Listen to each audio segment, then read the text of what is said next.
The shop is beside National Highway 10. Where? Beside.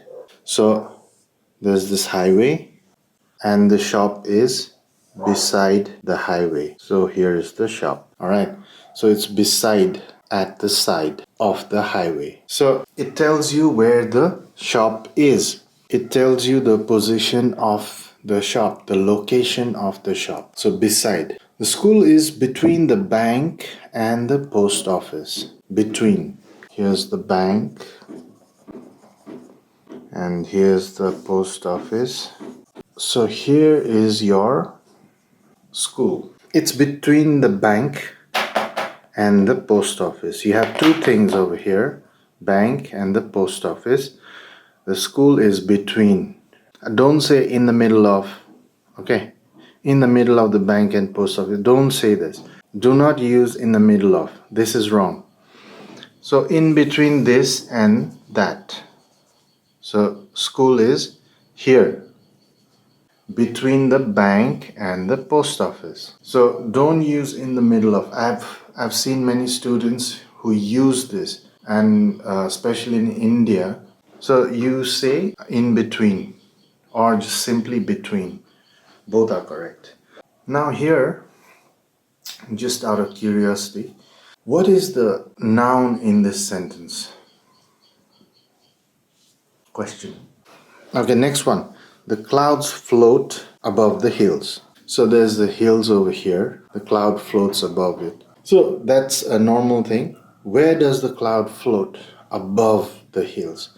You have the hills. The clouds are floating above the hills. Sometimes below the hills also. Sometimes you could see, if you're located here, you could see the clouds below, down there. Okay, the clouds float below the hills.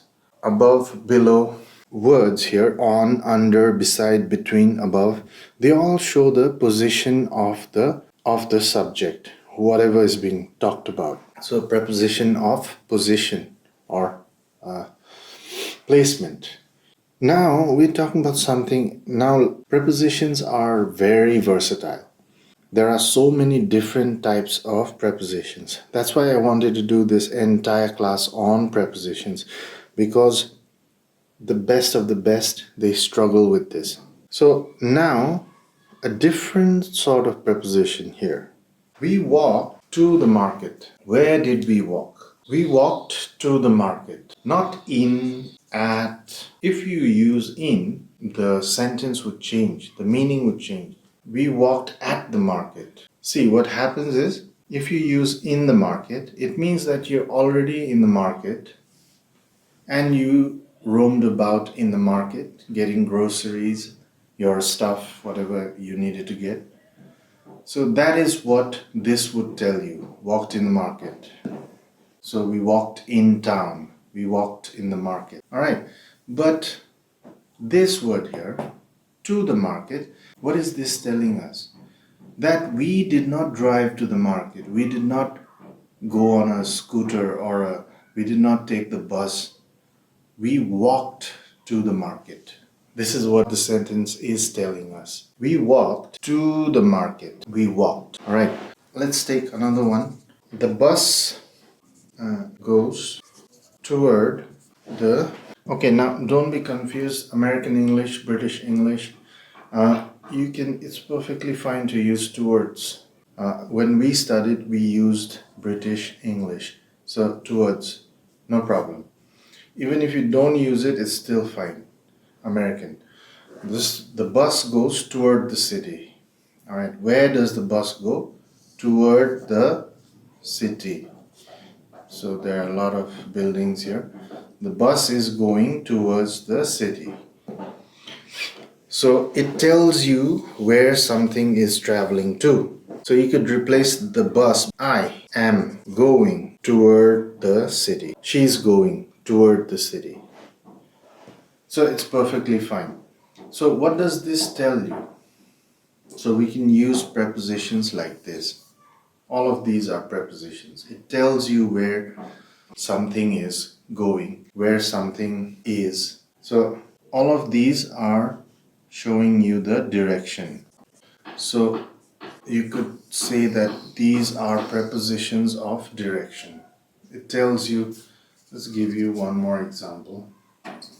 The bird flew across the sky. The bird flew across the sky. So, across.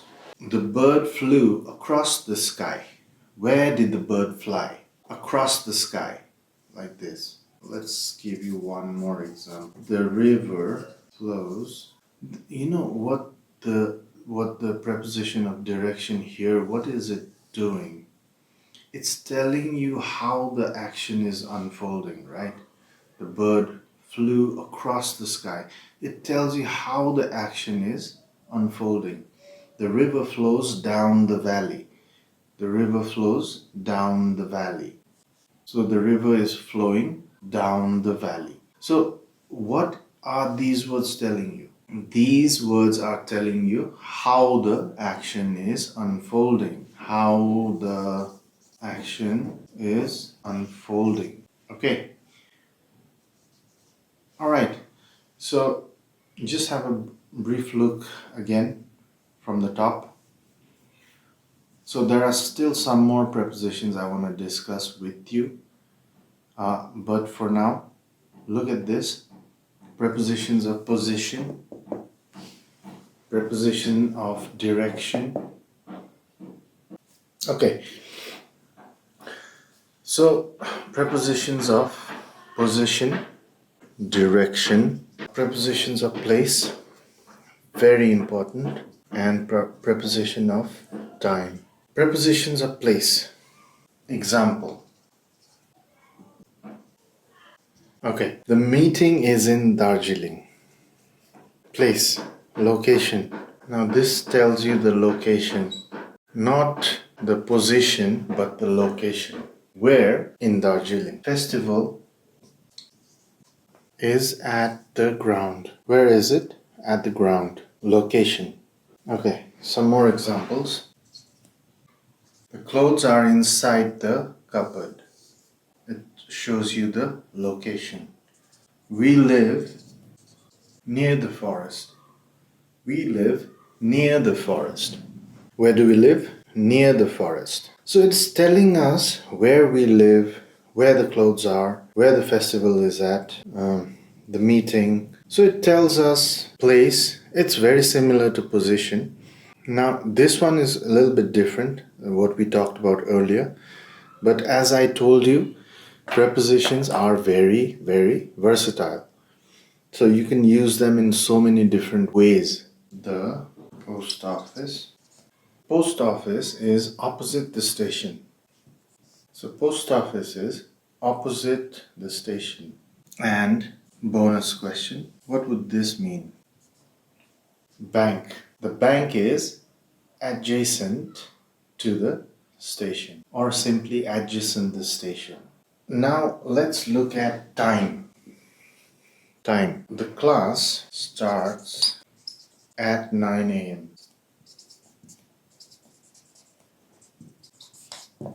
The exam is on Monday. The class starts at 9 a.m. When? At 9 a.m. It means dot 9 a.m. It starts at 9 a.m. The exam is on Monday. Just look at the sentence, both of them. I'm going to give you some more.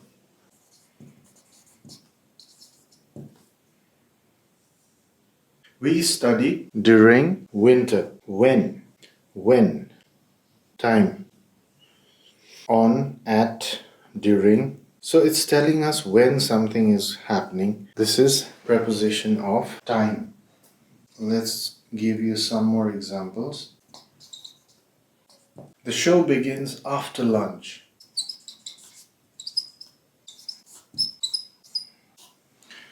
The prayer happened before sunrise. Look at all these sentences. On, at, during, after, before. So it's telling you the time. Alright, so I hope this helps you in understanding how to use prepositions whenever you speak or write during conversation. If it's telling you where, in which direction something is going, it's a preposition. If it's telling you where something is located, it's a preposition. If it's telling you when something is occurring, it's a preposition.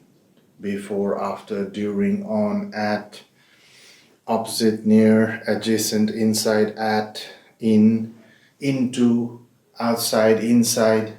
So the list is long, but don't worry, I'm here to help you. If there's some confusion with something, just let me know.